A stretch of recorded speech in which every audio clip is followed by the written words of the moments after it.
My dear students, my 12th class dear students, very good morning to all of you in your bio, academic and spiritual science classes. तो dear students, आज class 12th के students के लिए मैं reproduction वाले chapter में से sexual reproduction in flowering plant वाले चैप्टर में से जहाँ तक हम लोग पढ़ लिए, अब उसके आगे की जो है चीज़ों को देख रहे हैं। पॉलिनेशन हो गया, ठीक है, पॉलिनेशन हो गया। अब पॉलिनेशन के बाद क्या होगा? तो पॉलिनेशन के बाद क्या होता है? पॉलिनेशन के बाद जो सबसे बड़ी चीज होती है, पॉलिनेशन में जो प्लांट्स होते हैं डियर स्टूडेंट्स, वो ऑटोगैमी या जिटेनोगैमी को व्यवस्थावश यानी रेयर केसेस में इस चीज को एक्सेप्ट करते हैं, अदरवाइज वो हमेशा जीनोगैमी को प्रिफर करते हैं। कारण क्या है? कारण यह है कि वो कौन सा पेरेंट है जो ये नहीं चाहेगा कि मेरी संतानें जो है उच्च गुणवत्ता वाली हो, ठीक है। तो इस प्रकार से प्लांट्स में ये पहले से प्री सेटल्ड होता है कि वो जो हैं वो अपने से डिफरेंट जीन वाले ऑफस्प्रिंग्स या प्रोजनी को जनरेट करना चाहते हैं, संतानों को उत्पन्न करना चाहते हैं। बस यही। और ये संतानें कैसे उत्पन्न होंगी? ये संतानें हमेशा जीनोगैमी यानी क्रॉस पॉलिनेशन के द्वारा ही संभव हो सकेंगी। और क्रॉस पॉलिनेशन हमेशा इवोल्यूशन में, स्पेसिएशन में, जाति उद्भवन में तथा इवोल्यूशन में सपोर्ट करती है। तो कौन अपना विकास नहीं करना चाहता? कौन अपनी उन्नति नहीं चाहता? यही जो सिद्धांत है, इसी सिद्धांत का पालन करते हुए पौधे भी इस चीज को फॉलो करते हैं और वो ऑटोगैमी और जिटेनोगैमी इन दोनों से अपने को दूर रखना चाहते हैं। क्यों? क्या नुकसान है भाई? ऑटोगैमी और जिटेनोगैमी में तो सबसे बड़ी गुणवत्ता यह है कि इसमें प्योर जाइगोसिटी, प्योर लाइन रहता है, और जो ऑफस्प्रिंग्स होती हैं वो होमोजाइगस होती हैं, क्लोन हो सकती हैं। तो क्यों ऐसा नहीं चाहते? इसलिए नहीं चाहते कि ऐसा होने से वही ट्रेट बार बार उनके संतानों में जाता है तो क्या होता है, उनका विगर, उनका ओज घटता है, उनकी क्वालिटी मिनिमाइज होती है, और साथ ही साथ अगर उनमें कोई डिजीज है तो उस डिजीज के रीअपियर होने के चांसेस ज़्यादा संभव होते हैं। इसीलिए इसके पीछे और भी कारण हैं, सबको जानने की भी आवश्यकता नहीं है। हाँ, लेकिन इतना जान लीजिए कि यही सब वजह है कि जिसकी वजह से प्लांट क्या करते हैं, ऑटोगैमी और जिटेनोगैमी को अवॉइड करना चाहते हैं और जीनोगैमी को जो है वो प्रिफर करना चाहते हैं। तो इसके लिए प्लांट्स क्या करते हैं? बिफोर पॉलिनेशन यानी बिफोर फर्टिलाइजेशन से पहले ही ये पौधों को अपनी की तैयारी कर लेनी होगी, और पौधे अपने लिए इसके लिए अपनी तैयारी करते भी हैं। तो जो तैयारी करते हैं और जिस प्रकार से पौधे ऑटोगैमी और जिटेनोगैमी को रोकते हैं, प्रिवेंट करते हैं और जीनोगैमी को प्रेफर करते हैं, ये सारी बातें हम लोग अपनी एनसीईआरटी में एक हेडिंग के अंतर्गत पढ़ते हैं जिसको कहा जाता है आउट ब्रीडिंग डिवाइसेस, वही प्रजनन युक्तियां। यानी प्रजनन से पहले आउट ब्रीडिंग से पहले, ब्रीडिंग से बाहर मीन्स ब्रीडिंग से पहले जो प्लांट्स हैं वो कौन कौन सी युक्तियों को अपनाते हैं जिसके द्वारा वो ऑटोगैमी या जिटेनोगैमी को रोकते हैं, ये न हो, क्रॉस पॉलिनेशन हो, जिससे उनका विगर, उनमें उनकी संतानें जो है हाइब्रिड हों और उनकी विगरोसिटी जो है डेवलप हो सके। तो इसके लिए क्या करते हैं पौधे? पहली बात हम लोग ये जानेंगे कि है क्या, हमारी एनसीईआरटी में इसका क्या डिफिनेशन दिया है। इसके बाद वो कौन से 4 तरीके हैं जिसके द्वारा पौधे ऑटोगैमी को प्रिवेंट करते हैं और जीनोगैमी को प्रिफर करते हैं। तो पहली चीज ये जानिए, डिफिनेशन को जानिए, तो उसमें क्या कहा गया है? Outbreeding devices are devices that discourage self pollination, that is autogamy and geitonogamy. यानी वही प्रजनन की युक्तियां वो युक्तियां हैं जिसमें प्लांट क्या करते हैं, जिसमें प्लांट ऑटोगैमी को डिस्करेज करते हैं, हतोत्साहित करते हैं, प्रिवेंट करते हैं, जिससे कि ऑटोगैमी न हो सके। ठीक है, तो हिंदी मीडियम के छात्र भी देख लें, वही प्रजनन की युक्तियां वे युक्तियां या तरीके हैं जो स्वपरागण माने स्वयुग्मन, स्वपरागण और सजात पुष्पी परागण को रोकते हैं। अब इसके लिए क्या करते हैं? इसके लिए 4 तरीके हैं। पहला तरीका क्या है? Synchronisation in pollen pistol absent. Synchronisation को इसके पहले बता चुका हूँ। सिंक्रोनाइजेशन माने होता है एक ही समय पर पक जाना। तो पोलन और पिस्टिल यानी नर जनन अंग और मादा जनन अंग का एक ही समय पर परिपक्व हो जाना, वो synchronization in pollen and pistil कहा जाता है। और इसका अनुपस्थित होना माने कि पोलन किसी और समय पर मेच्योर होगा और पिस्टिल किसी और समय पर मेच्योर होगा। तो क्या होगा, जब इन दोनों के बीच में इमेच्योरिटी होगी तो क्या होगा, उसमें ऑटोगैमी या जिटेनोगैमी की संभावना ही नहीं होगी। ध्यान रखिएगा, यही जो कंसेप्ट है, इस कंसेप्ट को ओवरऑल सभी लिविंग्स अपनाते हैं। यहाँ तो हम लोग प्लांट में पढ़ रहे हैं, लेकिन ये सब में है, ये हम लोगों में भी होता है। आप कहिए जरा किसी एडल्ट का किसी यंग से शादी हो जाए, मेल और फीमेल में जब दोनों अपनी एज के द्वारा मेच्योर हो जाते हैं, पवर्टी एडोलसेंस को क्रॉस करके पवर्टी और एडोलसेंस को क्रॉस करके जब एडल्ट होते हैं, तब जाकर उनके बीच में मैरिज होता है। आपने देखा कि बच्चों की उम्र 21 साल और लड़कियों की उम्र 18 साल से कम होगी, तो इस प्रकार का विवाह करना भी कानूनन अपराध होता है। तो वहाँ भी क्या है, वहाँ भी तो हम क्या कर रहे हैं, मेल और फीमेल के जो रिप्रोडक्टिव ऑर्गन अगर मेच्योर होने से पहले अगर वो मैरिज कर जाएंगे तो उनमें जो प्रोडक्टिव होगी वो लॉस करेगी, वो उनमें प्रोडक्टिविटी होगी नहीं और वो हेल्थ के लिए काफ़ी इंजरियस होगा। तो इस प्रकार से इसको प्रिवेंट किया जाता है। दूसरी युक्ति क्या है कि different position of stigma and anther. किसी भी प्लांट में, किसी एंजियोस्पर्मिक फ्लावर में जो ये स्टिग्मा है, स्टिग्मा और इस स्टिग्मा के बाद जो एंथर होता है, एंथर, इसमें क्या होती है, डिफरेंट पोजीशन होती है, यानी यह इसके अपोजिट डायरेक्शन में होता है। जैसे मान लीजिए सपोज ये स्टिग्मा है, ये स्टिग्मा है, स्टिग्मा स्टाइल, ठीक ना, और ये एंथर है। तो इसमें पोजीशन क्या होती है, अगर ये इस तरह से हो तो क्या होगा, बड़ी इजीली क्या हो जाएगा, ऑटोगैमी हो सकता है, जिटेनोगैमी हो सकता है। लेकिन अगर इसका मुंह इस तरह से डाइवर्स हो तो क्या होगा, थोड़ी ज़्यादा नहीं फिर भी थोड़ा बहुत प्रोबेबिलिटी क्या होती है कि वो ऑटोगैमी और जिटेनोगैमी की प्रोबेबिलिटी घट जाती है। ठीक है, हो सकता है ये नाराज होकर ना करके अलग मुंह किए हैं, तब तक दूसरा कोई आकर पॉलिनेट इसको पॉलिनेट कर दे। ठीक है, तो इस प्रकार से पोजीशन अलग होना। साथ ही साथ कभी कभी क्या होता है, कभी कभी स्थिति ऐसी होती है कि पिस्टिल तो वहाँ है, पोलन क्या है, पोलन या स्टिग्मा यहाँ पे है या एंथर यहाँ पे है, पिस्टिल ऊपर है, स्टिग्मा ऊपर है और एंथर सब क्या है, वो नीचे साइड में है। तो इस प्रकार से पोजीशन क्या हो जाती है, इनके बीच में डिस्टेंस का होना क्या करता है, वो भी ऑटोगैमी को रोकता है। तो इसमें क्या कहते हैं, different position of stigma and anther. तो परागकोश और वर्तिकाग्र की प्रतिमुखी या भिन्न स्थिति भी क्या करती है, ये ऑटोगैमी को रोकती है। और बेटा ध्यान रखना, ये जो पहला सिंक्रोनाइजेशन की कंडीशन है और दूसरा जो है ये स्टिग्मा और एंथर की पोजीशन, ये दो ऐसी कंडीशन हैं, ये दोनों क्या करती हैं, ये ऑटोगैमी को रोकती हैं। ये दोनों कंडीशन ऊपर की जो है वो ऑटोगैमी को रोकती हैं, और नीचे की जो दो कंडीशन हैं वो ऑटोगैमी जिटेनोगैमी दोनों को लिए रिस्पॉन्सिबल होती हैं। तो अगली कंडीशन क्या है, तीसरी कंडीशन क्या है, prevention of inbreeding by self incompatibility. स्वतः ही अपने को असक्षम बना लेना, स्वपरागण या सजात पुष्पी परागण जिन परिस्थितियों में होता है, जिस स्टेमिना पे होता है, उस स्टेमिना को ही कम कर देना, उस कंडीशन में ही गिरावट ला देना, यानी अपने आप को असक्षम बना लेना, जिसकी वजह से उसमें स्वपरागण या सजात पुष्पी परागण हो सके। तो इसके लिए क्या करते हैं, इसके लिए क्या होता है, इनहिबिशन ऑफ पोलन ग्रोथ या जर्मिनेशन इन पिस्टिल। इसमें क्या होता है, जब पोलन पिस्टिल पर पड़ता है, स्टिग्मा पर पड़ता है, तो वहाँ क्या होता है, वो जो स्टिग्मा क्या होता है, वो स्टिग्मा उस पोलन के लिए इनहिबिटरी हार्मोन का सिक्रेशन कर देती है, और उस इनहिबिटरी हार्मोन की वजह से क्या होता है, वो पोलन क्या हो जाता है, जर्मिनेट करने या ग्रो करने से क्या हो जाता है, रुक जाता है।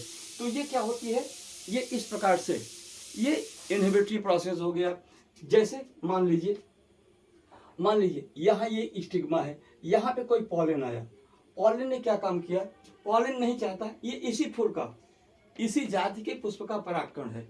अब ये नहीं चाहता कि ये जो है इसको अगर ये जर्मिनेट करके आकर के ओवम एक से मिल जाएगा तो क्या हो जाएगा, इसमें सेल्फ पॉलिनेशन हो जाएगा, चाहे जिटेनोगेमी हो जाएगी। तो क्या करता है ये स्टिग्मा, इसको क्या करता है, इनहिबिटरी हार्मोन क्या करेगा, सिक्रेट करेगा। अब इस इनहिबिटरी हार्मोन को एब्जॉर्ब करने के बाद क्या होता है, ये पोलन जो है ये ग्रो नहीं करेगा, जर्मिनेट नहीं करेगा, अंत में क्या हो जाएगा, यहीं पे डेड हो जाएगा। जब डेड हो जाएगा तो क्या होगा, इस पोलन के द्वारा इसका पॉलिनेशन नहीं होगा, फर्टिलाइजेशन नहीं होगा, तो ऑटोगेमी रुक गई। तो इस प्रकार से यह क्या करता है, अपने स्वयं को हार्मोन के सिक्रेशन के द्वारा अपने को असक्षम बना लेता है। ठीक है, दूसरी चीज क्या होती है, production of unisexual flower. Yes, ये परमानेंट इलाज है। अगर ये तो केमिकल इलाज हुआ, लेकिन ये क्या हुआ, ये परमानेंट इलाज क्या है कि भाई ठीक है, हम जो फूल पुष्प पैदा करेंगे, पौधे क्या करते हैं, एक लिंगी पुष्प पैदा करते हैं।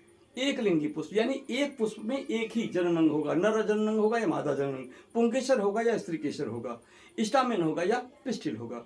तो इस प्रकार से एक लिंगी पुष्पों का उत्पादन ये चौथी युक्ति है, चौथा तरीका है, फोर्थ डिवाइस हुआ, जिसके द्वारा पौधे ऑटोगेमी या जिटेनोगेमी को रोक देते हैं, नहीं होने देते। ठीक है, तो इस प्रकार से ये 4 डिवाइसेस हो गई। यहाँ कुछ चीजें बताई जा रही हैं, दायरे लिखिए। बाइसेक्सुअल फ्लावर जो कि कैस्टर और मेज है, कैस्टर और मेज, इस पॉइंट को याद रखिएगा, पूछा जाता है यहाँ से क्वेश्चन। बाइसेक्सुअल फ्लावर जो कैस्टर और मेज है, माने अरंड और मक्का है, prevents autogamy but not geitonogamy. क्या होता है, इन दो पौधों में ऑटोगेमी यानी ऑटोगेमी स्वपरागण प्रतिबंधित होता है, नहीं होता है, लेकिन इसमें सजात पुष्पी परागण होता है, यानी जिटेनोगेमी इसमें होती है। और उसकी जगह जो एक लिंगी पुष्प पपैया है, इसमें क्या होता है, दोनों ऑटोगेमी और जिटेनोगेमी नहीं होते हैं। तो याद रखिएगा, यहां से क्वेश्चन बनता है कि इसमें कौन सा परागण, मक्के, अरण्य और मक्के में कौन सा परागण होगा, स्वपरागण होगा, जिटेनोगेमी होगा। तो ध्यान रखिएगा, आप याद रखेंगे तभी उत्तर दे पाएंगे। कैस्टर और मेज में ऑटोगेमी नहीं होती है, जिटेनोगेमी होती है, और यूनिसेक्सुअल फ्लावर पपैया में न तो ऑटोगेमी होती है न तो जिटेनोगेमी होती है। ठीक है बेटा, चलिए आउट ब्रीडिंग डिवाइसेस कंप्लीट। अब आउट ब्रीडिंग डिवाइसेस के बाद अब क्या आया, अब बात आई पॉलिनेशन हो गया। पॉलिनेशन के बाद क्या हुआ, ये स्टिग्मा है, स्टिग्मा पर डिफरेंट टाइप के पॉलिन ग्रेन्स आ गए, डिफरेंट टाइप के पॉलिन ग्रेन्स आ गए। और आपको मालूम होना चाहिए ये पॉलिन ग्रेन्स की विएबिलिटी डिफरेंट होती है। हर प्रजाति के पुष्पों में ये पॉलिन ग्रेन्स की जो जीवन क्षमता होती है, जब वो अपने एंथर से बाहर निकलते हैं, माइक्रोस्पोरेंजियम से बाहर निकलते हैं, तो बाहर निकल करके स्टिग्मा तक पहुंचने में उनमें उनकी ऊर्जा बहुत ज़्यादा क्षरित हो चुकी होती है और उन्हें तत्काल आवश्यकता होती है पोषण की। अब यदि पोषण उनको न मिला तो क्या कर सकते हैं, ये न तो जर्मिनेट होंगे, न तो पॉलिनेटिव को फॉर्मेशन कराएंगे, और ये मर भी सकते हैं। तो इसके लिए सबसे बड़ी जो जरूरत होती है, एक भूखे प्यासे की तरह क्या होते हैं, अपने चाहने वाले के घर पर दौड़ के जाते हैं। और जाने के बाद क्या होता है, तो क्या ये अपने भी जाति के वर्तिकाग्र पर जा सकते हैं या दूसरे पुष्पों के वर्तिकाग्र पर भी जा सकते हैं। जाने के बाद क्या होगा, जब यहाँ आ जाएंगे, प्लेटफॉर्म पर आकर के डिसेंड हो जाएंगे, तब क्या होगा, तब जो होगा उसको हम क्या कहते हैं, pollen pistol interaction. Pollen pistol interaction होगा, पराग स्त्री के सी संकर्षण होता है। अब यहाँ पर आपको थोड़ा सा ध्यान रखना होगा। ध्यान रखिए, जब कभी आपको चाहने वाला आपके दरवाजे पे आए, या आपको चाहने वाला आपके दरवाजे तक भेष बदल के आए, या आपको घंटी मारे, यस कौन हो, हाँ मैं हूं, तुम्हारा अपना, आया हूं मिलने के लिए, आप क्या करेंगे, आप जाकर के दरवाजा झांकेंगे, हाँ कौन है भाई। पता चला दरवाजे से आपने झांका, और झांकने के बाद 2 कंडीशन होगा, आप उसको पहचानेंगे, कौन है भैया, कौन आया है, तो पोलन ग्रेन आया है, कहाँ आया है, स्टिग्मा के घर पे आया है, प्लेटफॉर्म पे आया है। अब ये स्टिग्मा क्या करेगा, उस पॉलन ग्रेन को आइडेंटिफाई करेगा। आइडेंटिफाई करने में दो ही चीज़ें होंगी, या तो वो उसका अपना होगा, जिसको वो चाहती है वो होगा, या जिसको वो नहीं चाहती है वो होगा। अब इस कंडीशन क्या होगी, अगर अब आता है पॉलन तो क्या करता है, पहली डिमांड क्या करता है, बहुत प्यास लगी है, बहुत भूख लगी है, कुछ खिला दो, कुछ खिला दो, कुछ पिला दो, इसके बाद बाकी हालचाल बाद में होंगे। अब स्टिग्मा ने पहचान लिया, ओह ये रूप बदल के आया है, ये तो अपना है ही नहीं, ये तो अपना जिसे हम चाहते हैं वो तो है ही नहीं। तो पानी पिलाने के बहाने क्या देगी, उसको पिला देगी, वो अपना नहीं है, इसलिए इसको क्या देंगे, वो शरबत में जहर मिला दे देंगे, शरबत में जहर मिला के दे देंगे, ले लो पियो पियो, बहुत ठंडा है, कूल है, भी फ्रिज से निकाल के लेकर आए हूँ, पी लीजिए। वो पिएगा, पीने के बाद क्या होगा, ये तो वैसे भूख प्यास से मर रहा था, दूसरी बात जहर पी के बड़े जल्दी ही मर जाएगा। मर जाएगा तो क्या होगा, सूख के खत्म हो जाएगा। अब वो उसका कुछ नहीं कर पाएगा। लेकिन यदि वो होगा जिसे वो चाहती है, तो क्या होगा, उसके लिए आदर सत्कार के साथ बैठाएगी, बैठो बैठो बैठो, क्या खाओगे, अच्छा ना पहले शरबत पी लो, ठंडा पी लो, इसमें ग्लूकोन डी वगैरह मिला देगी, ऊर्जा, बहुत थके हो ना, लो ऊर्जा, ग्लूकोन डी मिला देते हैं ताकि तुमको जल्दी ऊर्जा मिल जाए, उसको पिला देंगे। पिलाने के बाद फिर क्या कहेंगे, खाना पीना खा लो, खाना पीना खा लो, इसके बाद चलते हैं, एसी चालू करते हैं, इसके बाद तब हम लोग अपना हालचाल पूछते हैं, ठीक ना। ये कब होगा, जब पॉलन ग्रेन वो होगा जिसे स्टिग्मा चाहती है। किसे चाहेगी, जब वो एक ही जाति का होगा, स्वजातीय होगा, स्वजातीय होगा, चाहे वो दूसरे पौधे का हो, चाहे अपने परिवार का हो, चाहे ऑटोगैमी का हो, चाहे जिटेनोगैमी का हो, कंडीशन का हो, चाहे वो जीनोगैमी से आया हो, किसी भी कंडीशन में आएगा तो सबसे पहले क्या होती है, परिचय स्थापित होता है। परिचय के बाद क्या होता है, उनको उनकी वृद्धि को अवरोधित करने वाला हार्मोन दिया जाता है, या उनकी वृद्धि को प्रमोट करने वाला हार्मोन दिया जाता है। और जब वृद्धि करके प्रमोट करेंगे तो क्या होगा, जैसे मान लीजिए यहाँ पे प्लेटफॉर्म, यहाँ डिफरेंट टाइप के पॉलन्स आकर के यहाँ बैठे हैं। अब ये क्या करेगी, ये इसकी जात का नहीं है, इसलिए इसको क्या होगा, इनहिबिटरी हार्मोन देकर के मार डालेगी, इसको भी इनहिबिटरी हार्मोन देकर मार डालेगी, इसको भी इनहिबिटरी हार्मोन देकर मार डालेगी। पहले पहचान करेगी, इसको भी इनहिबिटरी हार्मोन देकर मार डालेगी। अब क्या करेगी, इसको ये तो अपने परिवार का लगता है, तो क्या करेगा, इसको क्या करेगी, इसको न्यूट्रिशन प्रोवाइड करके पोषण प्रदान करेगी और प्रोमोटरी हार्मोन, ग्रोथ हार्मोन देगी। इस ग्रोथ हार्मोन को लेकर ये क्या करेगा, अब ये जर्मिनेट करेगा, ये जर्मिनेट करेगा बाबू, ये जर्मिनेट करके क्या करेगा, ये जर्मिनेट करके क्रमशः आगे बढ़ता जाएगा। हाँ यहाँ ध्यान रखिएगा, यहाँ बढ़ता जाएगा। अब ये बढ़ते हुए न इधर जाएगा, न इधर जाएगा, न इधर जाएगा, न इधर जाएगा। यहाँ पर यहाँ से ऐसा माना जाता है कि यहाँ से एक केमिकल सिक्रीट होता है, उस केमिकल के इफेक्ट में ये क्या करता है, ये कहीं भी जाए लेकिन अंत में इसी के पास आएगा। इस चीज को कहते हैं रसायनानुवर्तन या कीमोट्रॉपिज्म। और कीमोट्रॉपिज्म का सबसे बेस्ट एग्जांपल यही है कि pollen grain always grow towards, move towards egg cell of embryo cell. ठीक है, तो एम्ब्रियो सेल में ये जो एक सेल है इसी की तरफ ही ग्रो करेगा।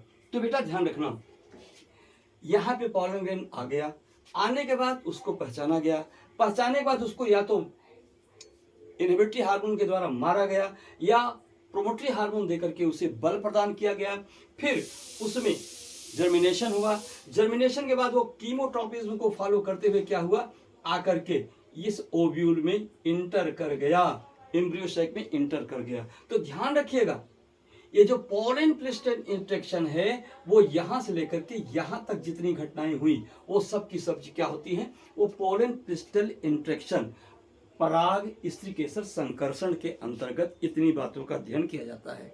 फिर से सुन लीजिए, पोलन पिस्टल इंट्रैक्शन या पराग स्त्री केसर संकर्षण में जिन जिन बातों का अध्ययन किया जाता है वो क्या है, परागकण का स्टिग्मा के प्लेटफॉर्म पर डिसेंड होना, डिसेंड होने के बाद इनको स्टिग्मा द्वारा इनको आइडेंटिफाई करना, आइडेंटिफाई करने के बाद इनको इनहिबिटरी हार्मोन प्रोवाइड करना, अगर वो सेम क्या होते हैं, अगर वो फेवरेबल नहीं है या वो इसी स्पीसीज के नहीं है तो उनको इनहिबिटरी हार्मोन देकर के मार डालना, उनकी ग्रोथ को अवरुद्ध कर देना, और अपनी स्पीसीज का है तो उसको प्रोमोटरी हार्मोन दे करके, ग्रोथ हार्मोन दे करके उनको बल प्रदान करना, फिर उसमें जर्मिनेशन, पोलन ट्यूब का फॉर्मेशन, फिर कीमोटॉपिज्म के द्वारा पोलन ट्यूब का एम्ब्रियो सैक के अंदर प्रवेश करना। इतनी सारी बातें क्या हैं, इतनी सारी बातें जो हैं पोलन पिस्टल इंट्रैक्शन के अंतर्गत हम लोगों को पढ़ना है। अब इतनी चीज बताना होगा, ठीक है। अब आइए, बात तो आप समझ गए होंगे। अब जरा एनसीईआरटी को देख लेते हैं, क्या लिखते हैं NCERT. All those events from pollen deposition on stigma, वो सभी घटनाएं जिसमें पोलन क्या होता है, स्टिग्मा पर डिपॉजिट होता है, संग्रहित होता है। Until pollen tube enters the ovule, जब तक यह पोलन ट्यूब ओव्यूल के अंतर्गत नहीं आ जाता है, ठीक ना। Ovule are together refer to as pollen pistil interaction. तो यहाँ पर जब तक यहाँ नहीं आ जाता है तब तक क्या होता है, वो पोलन पिस्टल इंट्रैक्शन, यानी यहाँ पे आना, आकर के अंकुरित होना, अंकुरित होकर के कुछ का मर जाना, कुछ का अंकुरित होकर के आगे जाना और इस एम्ब्रियो सैक के अंदर प्रवेश कर जाना, ठीक है, अंदर प्रवेश कर जाना, यहाँ तक की घटना जो है पोलन पिस्टल इंट्रैक्शन होती है। हिंदी क्या कर रहे हैं, वर्तिकाग्र पर पराग अवस्थित होने से लेकर बीजांड में पराग नलिका के प्रविष्ट होने तक की सभी घटनाओं को पराग स्त्रीकेसर संकर्षण के नाम से जाना जाता है। ठीक, कोई प्रॉब्लम नहीं यहां तक समझने में। अगली चीज क्या है, pollen pistil interaction is a dynamic process involving pollen recognition. हाँ, पोलन का रिकॉग्निशन होता है, followed by promotion and inhibition of pollens.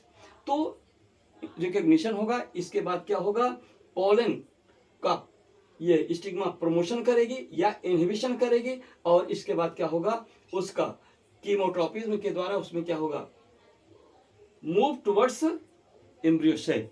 ये पॉइंट यहाँ पे मिस किया गया है, होना चाहिए, ये यहाँ पे पहुंच जाएगा। ये पोलन पिस्टल इंट्रैक्शन की घटना पूरी हुई। बेटा ध्यान रखना, जब पोलन पिस्टल इंट्रैक्शन हो कंप्लीट हो जाएगी, यानी ये पोलन जो है मेल गैमेट्स को लेकर के इसके अंदर आ जाएगी, तब क्या होगा, तब यहाँ पे आकर के डबल फर्टिलाइजेशन होगा, जो कि एंजियोस्पर्म का कैरेक्टरिस्टिक फीचर है, जो कि फ्लावरिंग प्लांट्स का कैरेक्टरिस्टिक फीचर है। वो घटना यहाँ पे आकर के कंप्लीट होगी जब पोलन पिस्टल इंट्रैक्शन का इवेंट्स पूरा हो जाएगा। चूंकि एक बार इसका वीडियो हम आपको दे चुके हैं, इसलिए दोबारा इस चीज को हम आपको नहीं दे सकते, otherwise it may be reuse contents के इश्यू में आ सकता है। लेकिन आप जब इसका रिप्रोडक्शन का प्ले लिस्ट ओपन करेंगे तो उसमें एक वीडियो मिलेगा जिसमें माइक्रोस्पोरोजेंसिस, मेगा स्पोरोजेंसिस एंड डबल फर्टिलाइजेशन, इस टाइटल के द्वारा वहां पर एक वीडियो पड़ा हुआ है, वहां पर आप जाकर के डबल फर्टिलाइजेशन को पढ़ लीजिएगा। हाँ, इतना जरूर बता दें कि डबल फर्टिलाइजेशन में क्या किया गया है कि हमारी एनसीईआरटी में शायद मिसिंग की वजह से यह बात आ गई है। वो लिख क्या रहे हैं कि double fertilization is the post fertilization events. तो यहां गलत है, double fertilization is not post fertilization event, but second fertilization is the post fertilization event, क्योंकि डबल फर्टिलाइजेशन और सेकेंड फर्टिलाइजेशन में अंतर होता है। ये सारी बातें जो मैं बोल रहा हूं, जब उस वीडियो को देखेंगे तो सारी बात आपको कंसेप्ट क्लियर हो जाएगा, इसलिए इसको जानने से पहले वो वीडियो देखना आपके लिए बहुत जरूरी है। ठीक है, तो डबल फर्टिलाइजेशन क्या है जान लीजिए। एम्ब्रियो सैक में एक के बाद एक, यानी पहला फर्टिलाइजेशन फर्स्ट मेल गैमीट और एक सेल के बीच में, हेप्लॉइड ये है, मेल गैमीट हेप्लॉइड है, इनके बीच में जो फ्यूजन हुआ, सिंगेमी हुआ, ये फर्स्ट फर्टिलाइजेशन कहलाता है। अब इससे बनेगा क्या, इससे जाइगोट बनता है, इसके बाद जो सेकेंड मेल गैमीट होता है, यहाँ पे जो पोलर न्यूक्लियाई हैं, हेप्लॉइड दो पोलर न्यूक्लियाई हैं, इससे दूसरे मेल गैमीट का आकर के फ्यूज कर जाना, यानी ट्रिपल फ्यूजन के द्वारा क्या होता है, पेन, प्राइमरी एंडोस्पर्मिक न्यूक्लियस का निर्माण होता है, पेन का निर्माण होता है। ठीक है, तो इस प्रकार से यह सेकेंड फर्टिलाइजेशन हुआ, यह फर्टिलाइजेशन, यह फर्स्ट फर्टिलाइजेशन, यह सेकेंड फर्टिलाइजेशन। ठीक है, तो ये सेकेंड फर्टिलाइजेशन क्या है, ये पोस्ट फर्टिलाइजेशन यानी फर्टिलाइजेशन के बाद की घटना है। और डबल फर्टिलाइजेशन क्या है, एम्ब्रियो सैक में एक के बाद दूसरा लगातार दो फर्टिलाइजेशन का होना, वो डबल फर्टिलाइजेशन कहलाता है। अब यहाँ पे अगर हम कह दें double fertilization is post fertilization event, तो गलत नहीं हो जाएगा, क्योंकि डबल फर्टिलाइजेशन में ये भी शामिल हो गया, और बिना इस फर्टिलाइजेशन के अलावा हम पोस्ट वर्ड फर्टिलाइजेशन से पहले यूज भी नहीं कर सकते। तो इस प्रकार से First fertilization is only events of fertilization. Second fertilization is event of post fertilization. And double fertilization क्या होगा? डबल फर्टिलाइजेशन क्या कहेगा बताइए? वो भी that is also events of post fertilization. क्यों? क्योंकि फर्स्ट फर्टिलाइजेशन कंप्लीट हुआ. जब तक ये सेकेंड फर्टिलाइजेशन नहीं होगा तब तक हम इसको डबल फर्टिलाइजेशन नहीं कह सकते. तो सेकेंड फर्टिलाइजेशन के कंप्लीट होते ही क्या होता है, एम्ब्रियो सैक के अंदर का दो फर्टिलाइजेशन हो जाता है, and that is known as the double fertilization. तो इसलिए हम कह सकते हैं कि both second fertilization and double fertilization are events of post fertilization events. ठीक है बेटा. अब इसके बाद post fertilization, double fertilization, first fertilization ये हो गया. अब हम लोग क्या करेंगे कि तेरा क्या होगा रे कालिया, यानी इस जाइगोट का फर्टिलाइजेशन के बाद क्या होगा, इस पेन का फर्टिलाइजेशन के बाद क्या होगा, फर्स्ट फर्टिलाइजेशन से बने हुए जाइगोट का क्या होगा, सेकेंड फर्टिलाइजेशन से बने हुए पेन का क्या होगा. ये सारे इवेंट्स के बारे में हम लोग नेक्स्ट वीडियो में चर्चा करेंगे. और ये सारी घटनाएं अब क्या कहलाएंगी, पोस्ट फर्टिलाइजेशन इवेंट्स, यानी निषेचन पश्च की घटनाएं. तो डियर स्टूडेंट्स, आज की बात यहीं तक. अब आप इसको मन लगा कर, ध्यान लगा करके नोट भी बनाइएगा, याद भी करते रहिए और आगे बढ़ते रहिए. थैंक्स. जो स्टूडेंट्स अभी इस चीज से अवगत नहीं हैं उन्हें भी थोड़ा सूचित कीजिए कि जैसा सर बोले थे कि 20 मई से आपको वीडियो मिलना शुरू हो जाएगा. आप अपने नोट्स को बराबर बना करके अपनी तैयारी दुरुस्त रखिए. याद रखिए, इस साल की कसक, पिछले साल हमारे स्टूडेंट्स जो 89, 90 पहुंचते पहुंचते रुक गए, इस बार आपको 95 के क्रॉस जाना है. उसके लिए संघर्ष कीजिए, और जो संघर्ष करने की क्षमता न रखते हो वो अभी से दूर हो जाएं, और जो कर सकते हैं वो मेरे साथ आएं. जो घर फूके अपना चले हमारे साथ. ठीक है. Thank you very very good morning once again. Please like and subscribe and go ahead. Thank you.